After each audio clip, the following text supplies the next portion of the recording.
Okay, so apologies for no intro in this video. I just ran out of time before I had to release it. So we're making chicken and dumplings.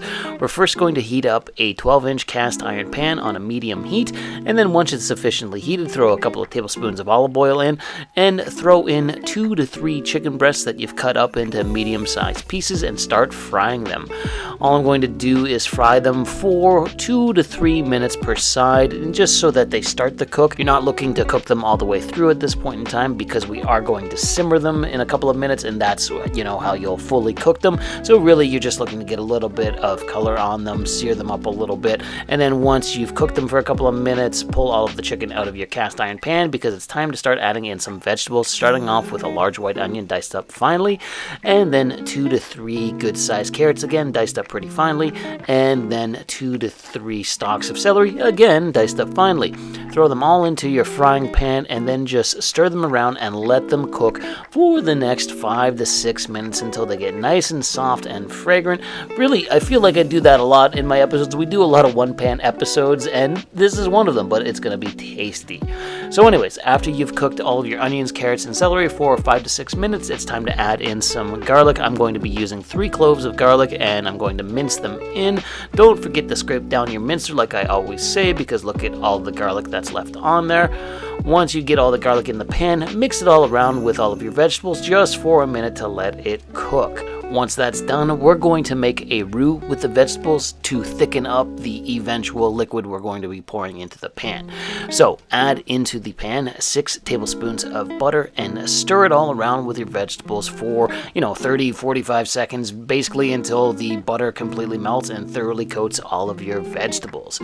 Once the butter is melted, it's time to add in 1/3 cup of all-purpose flour. This is what's going to thicken up the liquid we're going to be pouring in. So mix all of the all-purpose flour in with all of your vegetables, and as you can see, it's going to thicken up and turn into almost like a paste. All the vegetables are going to get really clumpy. It's at this point in time we're going to start adding in our stock, 4 cups of stock to be exact, and I'm using homemade turkey stock because that's what I had in my freezer, but you can use boxed chicken stock or homemade chicken stock if that's what you have. So pour in a little bit of the stock, mix it around in the roux until it's thoroughly incorporated, pour a little bit more in, mix it around again, and then just pour in the rest and completely stir it in with the vegetables and the butter and flour until there's no flour left. You want to make sure it's thoroughly incorporated, and then it's time to start adding in some spices. I'm going to start off by adding in a tablespoon of dried thyme and then a tablespoon of ground sage. I am then going to add in a good pinch of kosher salt, and from there some freshly ground black pepper. Look at that, it's coming along nicely.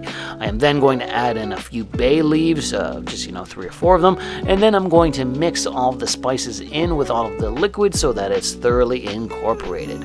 Once that's done, I am going to add in some Worcestershire sauce, about a tablespoon's worth as well, and mix that in as well. It's at this point in time that we're going to go get our chicken back and then just carefully nestle it into the liquid. You don't want to spill it, so just pour all of the chicken in, stir it around in the liquid so that it's nice and nestled, and then we're going to cover the pan with a lid and then let this all simmer for the next 25 to 30 minutes on our burner on a medium heat. 1 to let the stock warm up, and 2 to let the chicken cook all the way through.